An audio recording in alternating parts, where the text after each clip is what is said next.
Just like maybe my mom, maybe her theory was right about him making Shanann look bad to his family when he was in North Carolina. Remember?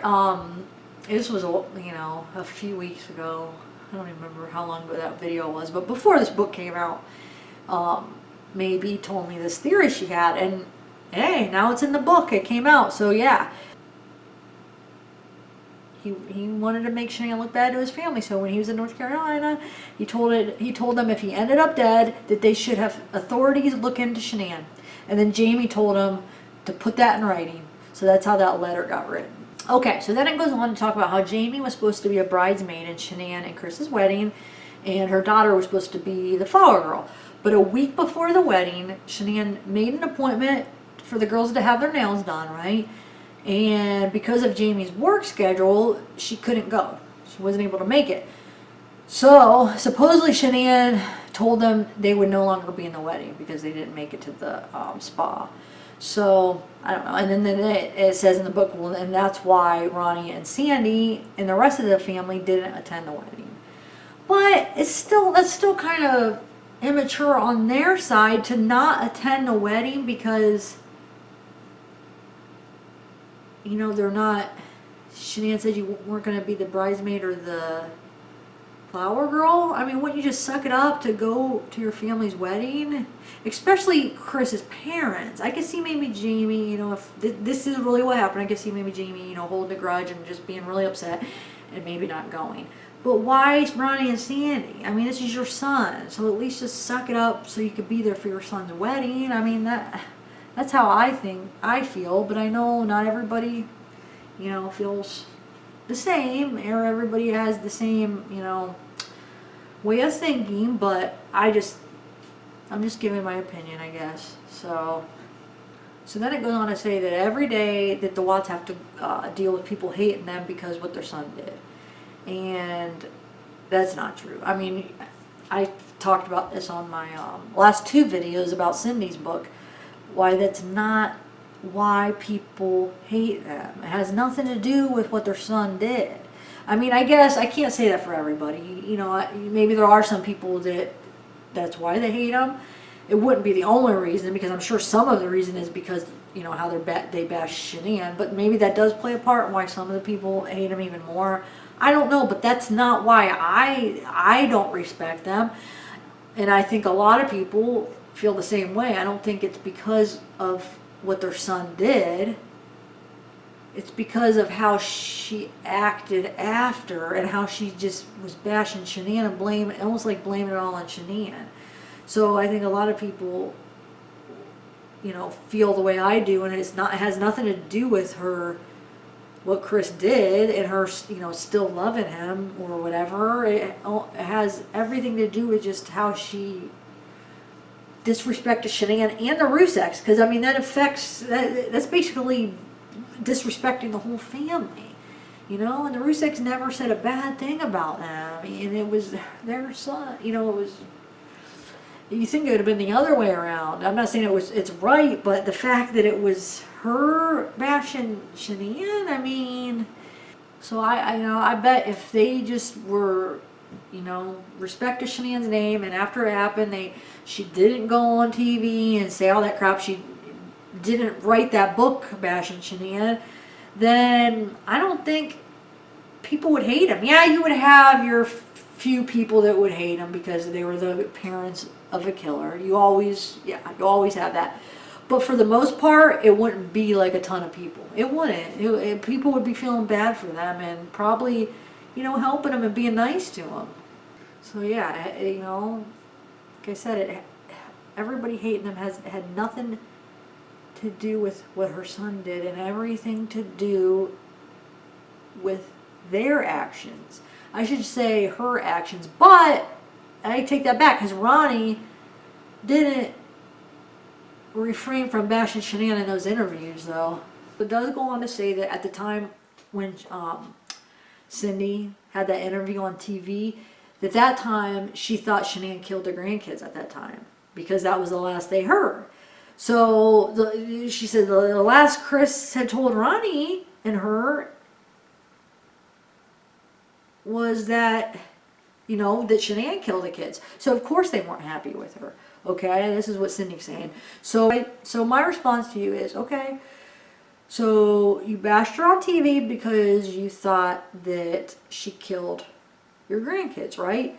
So then once you found out that she didn't and Chris is the one that did it, then why didn't you stop bashing her? Why did you have to write that book and keep bashing her? So I'll give you the TV interview because you thought, she just murdered your grandkids, okay? But then you found out, because you heard the confession, you found out that Shanann isn't the one that killed her kids. It was Chris. So, but you still write that book bashing Shanann. I mean, then why not? Why write that? And why stop? Once you learn that, then why not quit bashing her? Why'd you have to keep doing it? If that was the only reason, why? Why did you still do it with that book? And even, you said you didn't know about it, for that TV interview.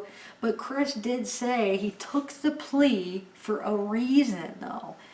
So, I mean, to me I guess that could be interpreted, differently. But to me, I took it that he meant because he killed him. But I guess you could have maybe took it a different way. But for sure, after his second confession, he said, no, Shanann didn't kill him, I killed him. So it was clear as day after that. So why write that book still? That's what I don't understand. Okay, so then it goes on to say how Shanann controlled everything in the house. She spent way too much, more than they could afford, and that she didn't let Chris touch the money. That sometimes she spends most of her check on shopping, letting her bills wait. She had Chris withdraw $10,000 from his 401k to catch up on house payments, but then it implies that maybe that's not what she even spent it on. So, talking about how they were living way beyond their means, filing for bankruptcy once already, and were headed for another one, which we know that the fact that they were in financial trouble was true, right? We know because, we learned about it after, but we don't know all the circumstances. We don't know all the parts of it. For instance, maybe Chris had a spending problem. I mean, we don't know. We're only hearing his side. So we don't know everything that went into this financial trouble. So maybe he did have a spending problem. Maybe he had a lot of nice things. Maybe he was the one that liked to shop. I think Shanann liked to shop too. I really do, but maybe he did too. Maybe it wasn't just her. And is it a crime to like to shop so much? I know people were going to say, well, you can't spend all this money you don't have, and, especially you can't keep up on your bills. I mean, I know, but how do we know that Chris didn't spend just like her? Did you see his closet? He had tons of clothes. He dressed nice all the time. Maybe he bought stuff all the time. It looked like he had nice things. He had a lot of nice things, don't you think? How do we know that he didn't buy just as much as her as far as shopping? So, we only have his side of the story. And, he's painting a picture that he had no control over the money. She spent it all. She did whatever she wanted. But I think that he had more control over it than he's leading on. Not to say as far as I think she's the one that, paid the bills. But I think, if he wanted to buy something, he was able to buy something. If he wanted to shop and buy a bunch of clothes, he was able to do it. And I think she probably bought him a bunch of clothes and shopped for him a bunch. Because he had a lot of clothes. And then it goes on to say that Chris seems to think that there were many things that Shanann kept from him, actually. So he knows there were things about their finances that Shanann kept from him. And also, he says one of the stipulations for him signing the plea agreement is having the girls' records sealed. But why? I find that kind of odd, because what was he trying to hide? I mean, what would have been in the records that he would have had to seal? And that was one of the stipulations for the plea agreement. But do you think he's just saying that so it's another thing that he can hold over us, another thing that we don't know, another thing that'll make us wonder and ask questions and want answers from him? And maybe it's a lie, and it's just something so he's the only one that knows the answer, even though there might not be an answer, because he might be freaking lying about it. I don't know. I mean, I think it's a possibility, that because he is a narcissist, or if he is a narcissist, I mean, I think he is. I think he at least has a lot of the traits, whatever you want to call it, narcissist.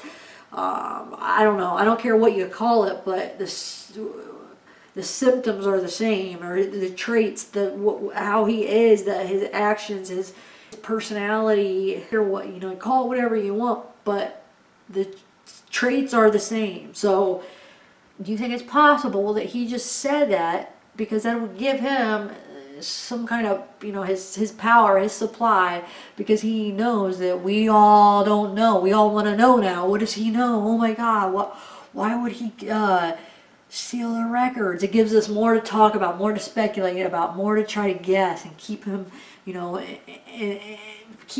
people talking about him. And another thing, with the dark things, not telling us what the dark things were, but it makes us all try to figure it out and try to do research and see what he's talking about. So it keeps us talking about him. It keeps his supply. It keeps him, keeps the power on him. It keeps him having this power over everybody. So, maybe there really wasn't any dark things, and he just said that so we had to figure it out, so we sit there and keep talking about it. And like I said, it's for this medical record, or not even records, it says records. I don't even know if it's just medical records. I know I seen an interview, I think it did say medical record, or she did say medical record, but I think in the book it just says records. I don't know. I wrote it as records in my notes. I have to go back in the book to see if it says medical records or records. But either way, is that a lie? Or, to keep us trying to figure it out and keep us talking about them? I don't know. I mean, and if he isn't lying and he did seal the records, then why? What's he trying to hide? What could be in the records that he didn't want anyone to see? Or maybe it was something that he didn't want a specific person to see. I don't know. Maybe it's something he didn't want, the Shenan's family to see about. I don't know what it can be, but a part of me almost believes that that's just made up for his supply, for his freaking narcissist supply, and for us to keep talking and try to figure it out and keep him in our thoughts and in our videos and try to figure out all these reasons and what it could be. I mean, but you better believe me that there'll be another confession. I mean, there's always going to be a confession. And now the confession can tell us about what the records are and what the dark things are. And then in his next confession, he'll throw out other things where we could question it. And then the next confession, he'll answer those and throw out other things where we could figure it out for months before he tells us the answer. And it's just going to keep going, I have a feeling. And then so for him, that's feeding his supply. So what I'm saying, this guy is just messed up. I really do believe that he has a severe mental disorder, and he is just, and I think he's a narcissist. I really do. I mean, if that's what, I know it's just a word to classify, how he acts and his traits.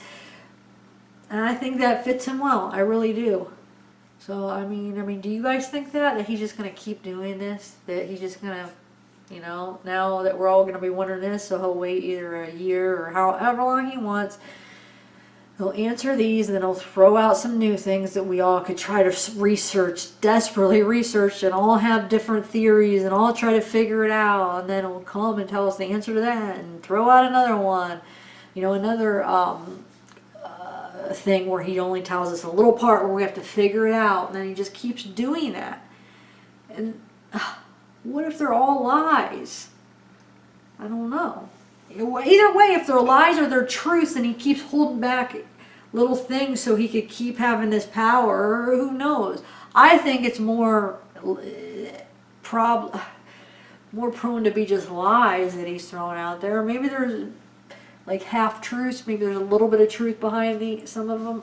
I'm not sure. But my opinion right now, as it stands, about the records and dark things, I think, or I don't know. Maybe some of it could be exaggerations too.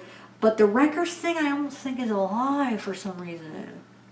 But we'll see. Maybe the truth will come out, because if it did happen, maybe there's somebody that could find out, you know, what it was, or if he did really have the records sealed. Maybe somebody will figure it out and what was in them, or maybe nobody ever will, because it's a lie.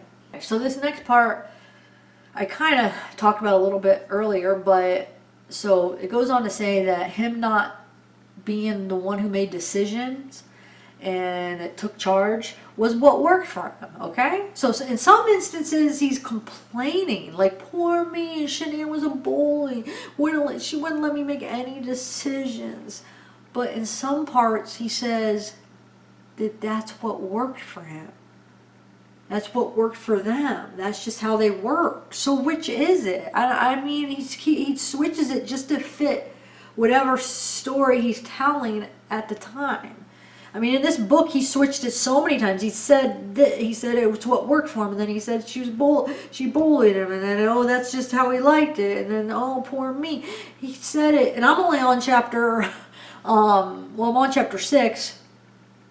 So I'm only on chapter 6, and he's already done it back and forth. So it's, what the heck? It's just whatever it is that he's telling in that page, you know, to fit his story, or whatever his intention is on that page, or that story that he's telling, is how he's saying that it was. So either that it's what worked for him, or that she bullied him.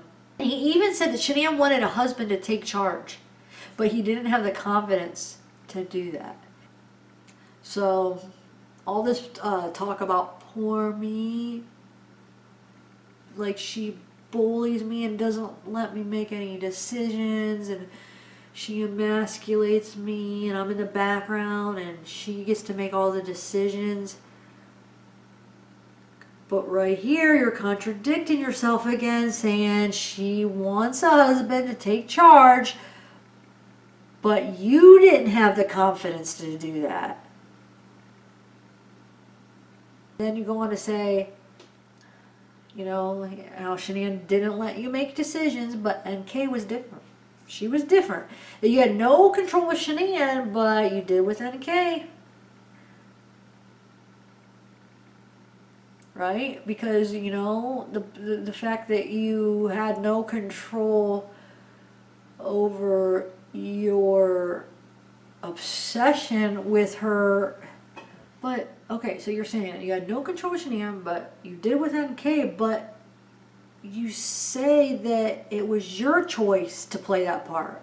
That Shanann would have rather you make the decisions and take charge. So how can you say that Shanann didn't let you make decisions in one sentence, and then you say how you just didn't have the confidence to play that part and make decisions? Because she did want you to take charge and make decisions. I mean, do you see how you're saying two different things? And so why did you have the confidence with NK to make the decisions? If that, I mean, that's so-called, you had all this control with her, which I don't believe. I believe that it was made to look like it was control, but it wasn't. You had less control with her, in my opinion, way less. I mean, think about how she, I'm not saying that she told you to get rid of your family, but somehow how, because of her, you thought you needed to get rid of your family to be with her. If she gave you so much control, then why, I mean, why would you think you needed to do that to be with her? If you had control and, you know, you made decisions, then you would have control to say, you know, no, you know, my family's, I'm not gonna get rid of my family. So I'm gonna, you know, be with you and, you know, move out and get an apartment and be with you. So, but why did you, if you felt like you had control and that she was going to be okay with, you know, you just leaving your wife and, you know, moving out or, you know, separating, but you were still going to CNK, then why did you feel like you had to get rid of your family? I don't know. I'm not getting it. But I know there was a lot of comments saying, well, no, it's because, you know, it was expensive and he wanted to get rid of all the finances because, you know, the kids are expensive and alimony and stuff like that. So, you know, divorce wasn't necessarily, you know, such an easy thing because it would have been so expensive. I'm not saying this is my opinion, but I got a lot of comments saying, well, no, it's not. Divorce, the reason, you know, divorce isn't that easy. The reason he didn't choose divorce is because how expensive. He had so many bills. But it's just money. I mean, I know it can be stressful, but is it worth taking somebody's life? It's just money in the end. It's just money. And you will survive, you know. And unfortunately, your family, you didn't let your family survive. So, you know, you say, Shanae would have rather you make decisions and take charge. And then, okay, then it goes on to say that you're always the type of person to do whatever you're told. And then you go on to say how you felt emasculated.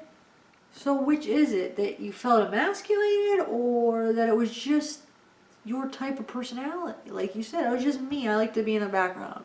I prefer it.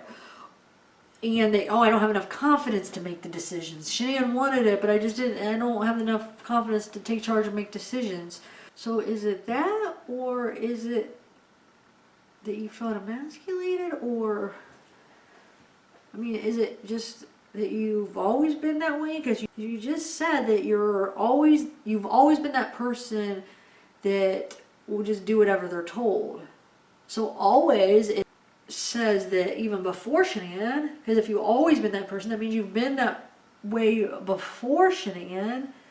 So for you to say that you felt emasculated by Shanann, when you said you've always been that type of person to just do what you're told, and you preferred it and you liked it and it was just your personality, so how are you going to go say that you felt emasculated by her then? When plus you just said that she wanted you to make decisions and take charge, so she wanted you to do that.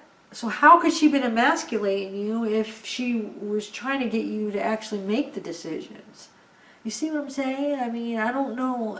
You're contradicting yourself. It's just not making sense. One thing can't be true if the other's true. So they can't both be true. Like you're saying two different things and pretending it means the same thing when it doesn't. So, and then it goes on to say that feeling emasculated could result in killing if something devastating happens to him. So you go on to say that feeling emasculated could result in killing if something devastating happens to you. And you say that you were obviously afraid of Shanann, and that's why you couldn't tell her about NK. So, okay, wait, let's back up here. Wow, that...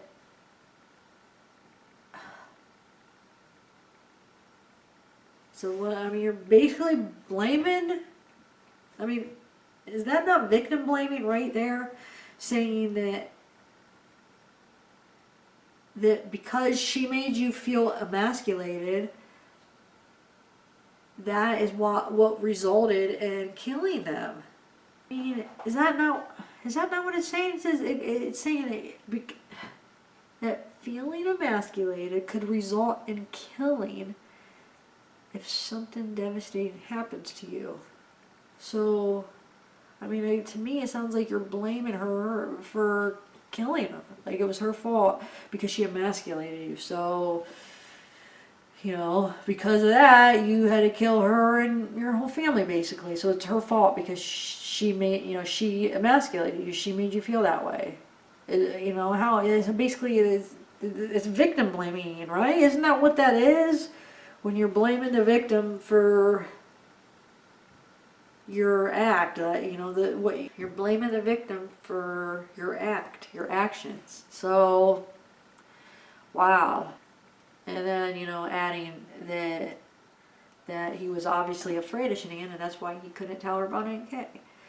I think it was just he's a coward and a wimp, and he couldn't tell her about NK. Obviously, he wasn't afraid of her. He freaking killed her. If he was that afraid of her, I mean, I don't know. I don't know if that's the right thing to say necessarily, but I don't believe he was afraid of her. Is what I guess I'm trying to say. I don't believe he was afraid of her at all. Wow. Can't he just take responsibility? Alrighty, I can't believe he's just blaming her. So which is it? Okay, wait, back up here. So is it the emasculation that resulted in him killing his family? So basically Shanann, just emasculating him, where it just boils up, because even there's a part coming up where it just, he says it just builds up and builds up till he's ready to implode. So what I'm asking is, which one is it, okay? Is it the emasculation that Shanann is, making you feel like, or is it the demon that you think that NK might have brought into your life? At least that's what you kind of allude to by saying the darkness didn't come until I met NK. So you're blaming NK, you're blaming Shanann, you're blaming the demon. I mean, come on, you're blaming everybody but yourself, okay? So, I don't know, yeah, right here it's saying, that feeling emasculated could result in killing if something devastating happens to you. So that's, so you're blaming Shanann for making you feel emasculated, because that could result in killing, you're saying. So you're blaming being emasculated by Shanann for the killing. You're blaming the demon that you think NK brought into your life for the killing, and then that's kind of blaming NK. So you're blaming the demon, you're blaming Shanann, and you're blaming NK. Which is it, Chris? Is it Shanann making you feel emasculated? Is it NK making you feel like, oh, you had to be with her, and you wanted to be with her so bad at all costs, and all you cared about is just being with her, and you knew you had to get rid of your family so you could be with her, because we heard that story too. Or is it the demon that was inside of you? That NK, supposedly, you're kind of alluded to that maybe the NK brought the demon. It was because of her that the demon, and the dark things, evil spirits, somehow came into your life, because you said, you started feeling that way when you started hanging out with NK.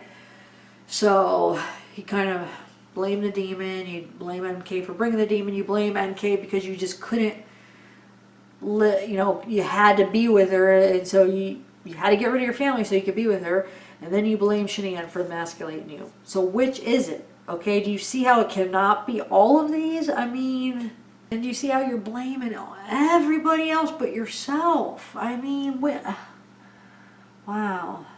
So it says that you never learn coping skills or how to be assertive. Yeah, I would agree with that. And it says that you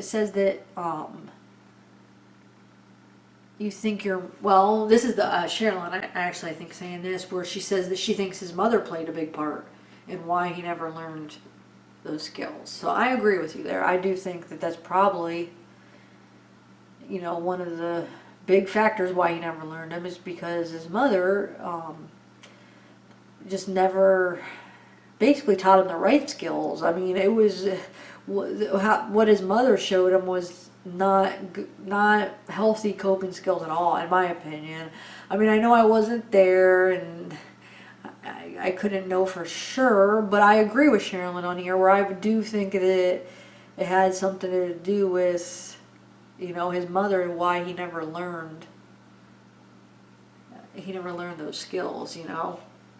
I mean, I know I don't know him personally, but just from watching those hours worth of interviews and hearing, people's interviews about their, basically their thoughts on Chris, hearing second confession, and then reading these letters, and just, learning as I go from other people that know him, and just different things. It does definitely seem like he never did learn coping skills or how to be assertive.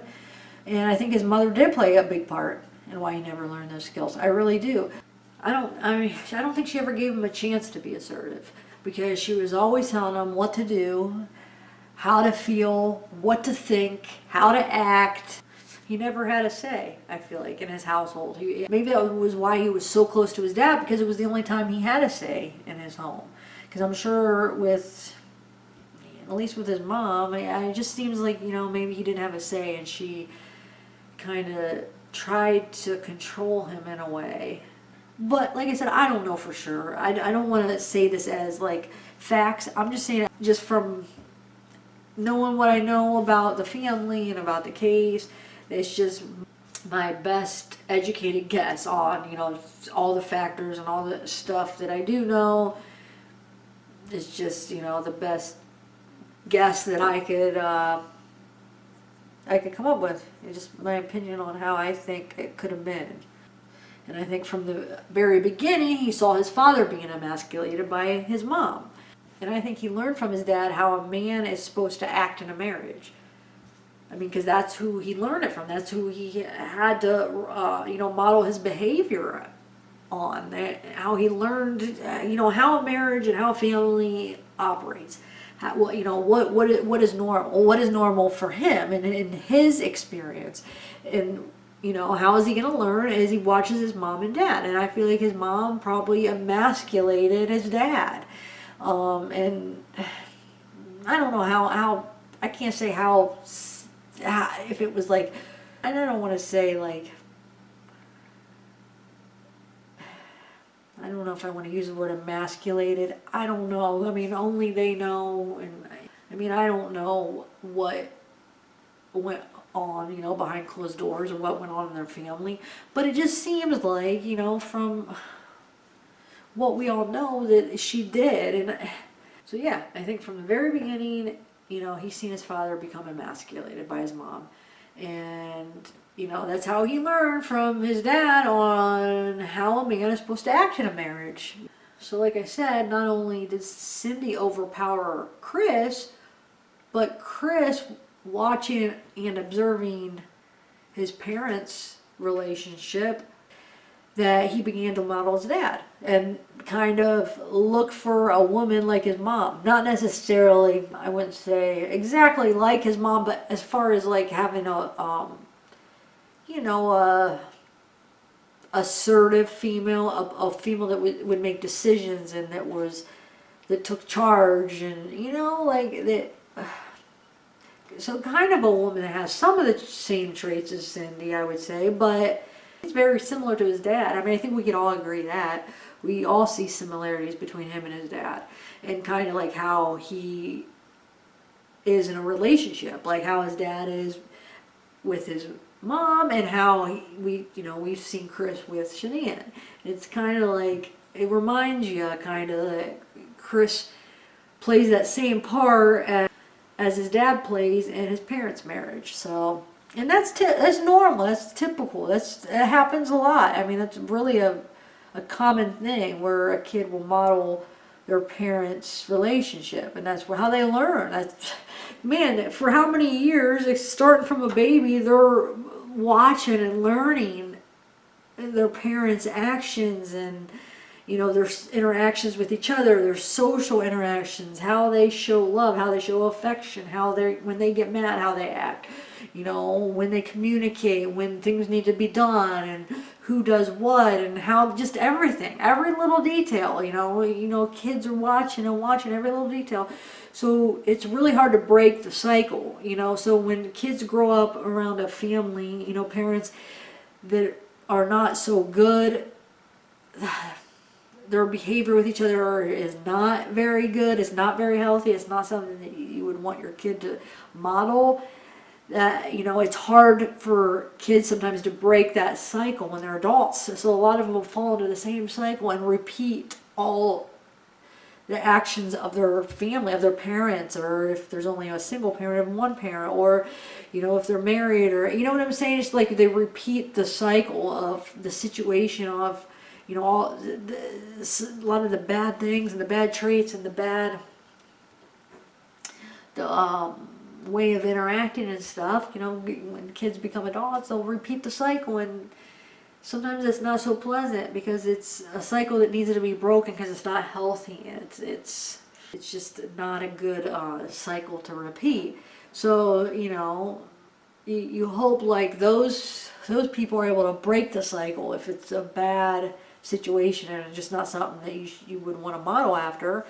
But it's hard. It's harder said than done because this is somebody, your brain and everything is formed around this behavior, around the behavior you're watching every day as your brain is forming and as you're learning to do stuff. So it's hard to break the cycle. It really is.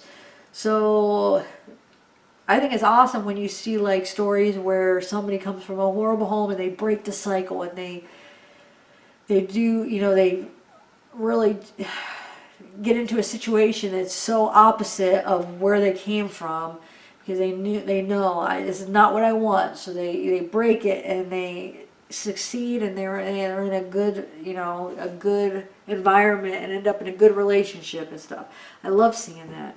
But a lot of people don't. So I think Chris fell right into the cycle that his dad showed him, and his mom, because he's like his dad, but he fell into the cycle as far as picking a woman like his mom, where I'm not saying Shanann was like his mom. In a way she was, as far as being assertive and taking charge and making the decisions, but I think Shanann was actually good for him because Chris fell into his dad's cycle as far as he's just like his dad, so he needed somebody like that. That was the only way he'd be able to survive because he ended up just like his dad. He has all his dad's traits where he needs a assertive woman to help him make decisions. So he needed a woman like that. So, but I feel like maybe she was similar to Shanann was similar to Cindy in some ways, but a lot of ways she was totally different. Because I feel like Shanann was really positive and happy and just very, she knew how to get things done. And when I don't know how to word it, but I feel like she's not like Cindy. The only way she's like Cindy is the fact that she's a dominant type female and like kind of I guess I'll just leave it at that. She's more of like the dominant one for a female. But in so many ways, she's not like Cindy at all. But anyway, so yeah, I feel like, that's how he learned how a family should operate, and I feel like he turned out just like his dad, I think. Okay, so this is the part where he says Chris realizes now that holding all of this in, it kept building and building and building until he was just cracked. I think they used the word imploded, until he was going to implode. I use the word cracked for some reason, but, and then he says he would purposely not say anything when she was yelling at him, and he would be thinking about how he really felt, and it would make him smile. This is that part I was telling you about, where I think you could consider that the duper's delight. Remember I read you that definition?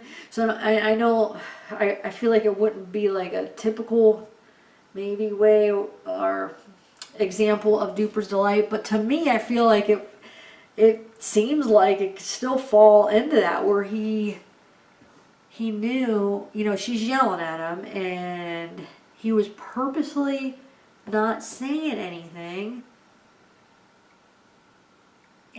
but thinking to himself how he really felt, you know, and he would make him smile, because it would bring him this evil satisfaction of, ha ha, like, I'm not gonna say anything. She's gonna think I'm going along and I'm agreeing with what she's saying, but I know how I really feel. And then you smile because it gives you this satisfaction.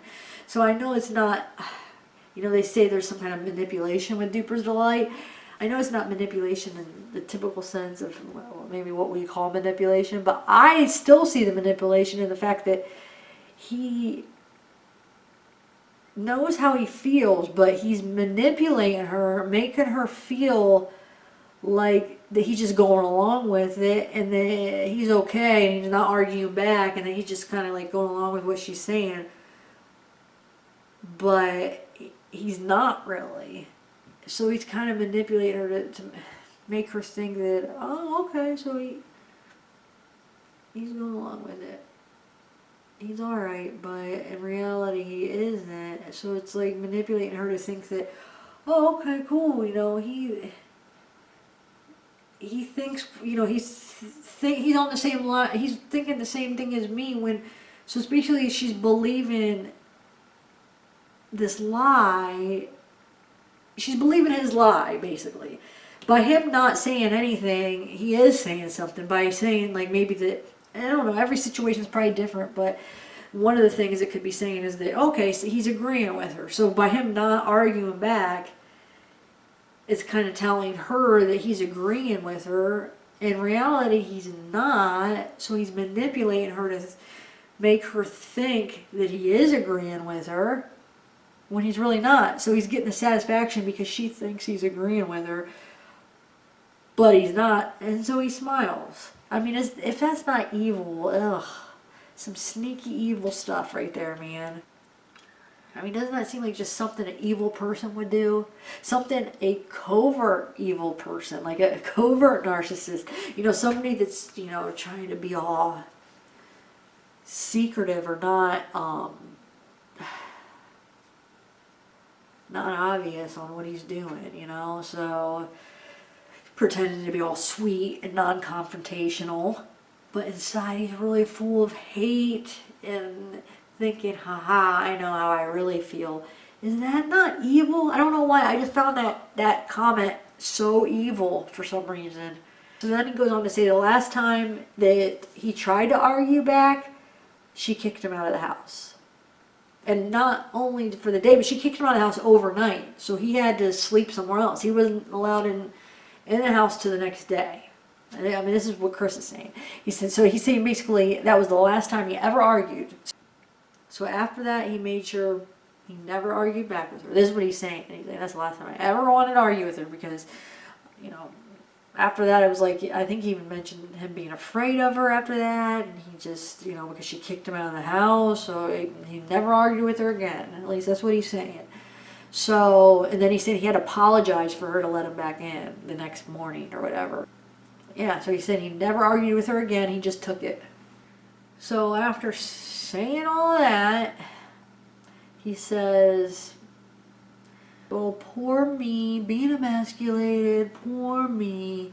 He says there were way more happy times than bad times. So after all that complaining about Shania's just this horrible person, you know, emasculating him and kicking him out of the house and, you know, and making him feel so bad that it drove him to kill them because she emasculated him so much.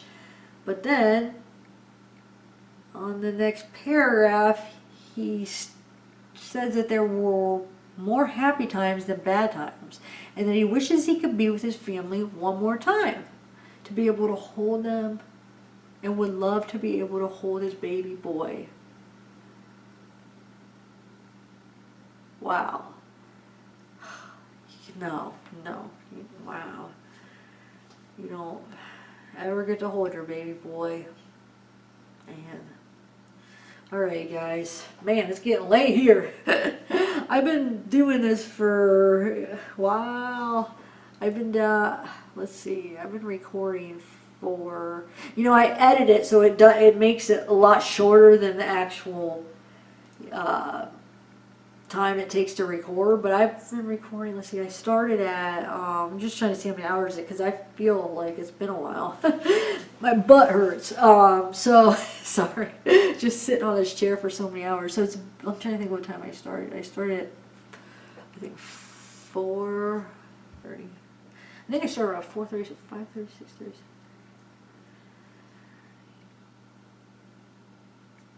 Wow. So I've been sitting in the same spot recording for 7 hours. Oh my God.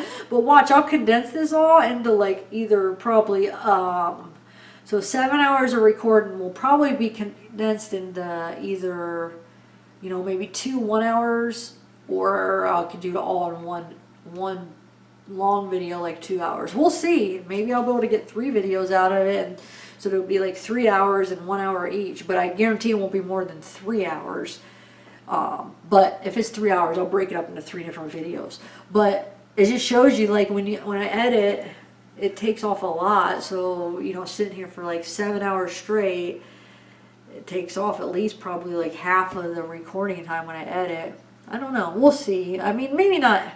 Well, maybe it doesn't. I don't think it does take off half the time, but there's no way. That means, yeah, that makes sense. Yeah, maybe 3 hours. Yeah. It's crazy because it was only the first 5 chapters, which was only the first 33 pages, I think it was. And it's only like a page of notes I have here, but yet with all my rambling and thoughts, you know, that I just go off on, it was 7 hours of recording. Wow.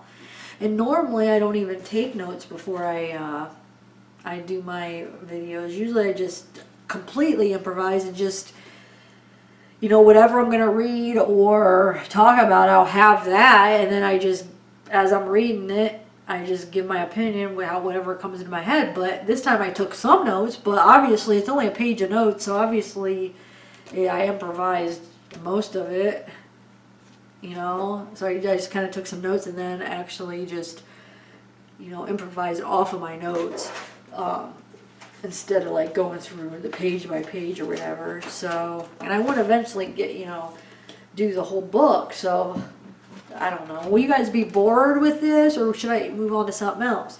I mean, my plan was to keep going through the whole book and do videos as I, you know, every maybe 5 chapters do a couple of videos. But are you guys interested in that, or should you want me to do something else? I don't know. Let me know. I know I want to, you know, talk about more other cases. I guess, no, not I guess, but I just don't know.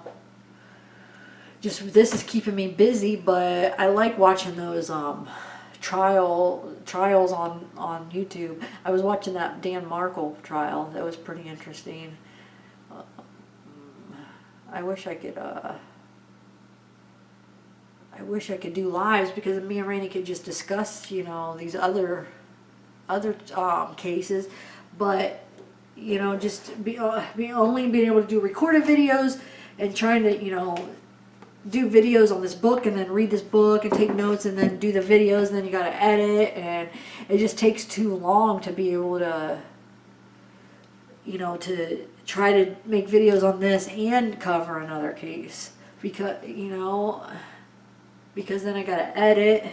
And that takes forever. Editing takes so long. I'm not complaining. I love editing, you know, recording. But I'm just saying, you know, until I finish this book, it doesn't leave me really much time to edit any videos on other cases. I'll try to get one here and there in. You know, maybe one week I'll do a case instead of the book videos, or maybe I could try to do a video of a case and then one of Chris every week, one of each. I don't know. But what I'm saying is lives were pretty cool because you didn't have to edit. So you just go there, you do your live, and then it's there. And you don't have to worry about editing. But with the recorded videos, you got to edit them. So I do miss the lives, because I would like to have, you know, talked about some of these trials in the lives, and, you know, and discuss them with Randy. So, but December 15th is soon enough. And also, I was thinking about using, doing a live a week on my Patreon. I mean, what do you guys think of that? until I'm allowed to do it on YouTube again. Maybe I could do one live a week on there until December 15th. I don't know. I was thinking about it. I think Randy's up for it. His days off changed. He's so busy with his job, so it's hard to be able to get together with him. But if we do get together for lives, it'll be on Wednesday nights. Would be the best time. Possibly Thursday in the day.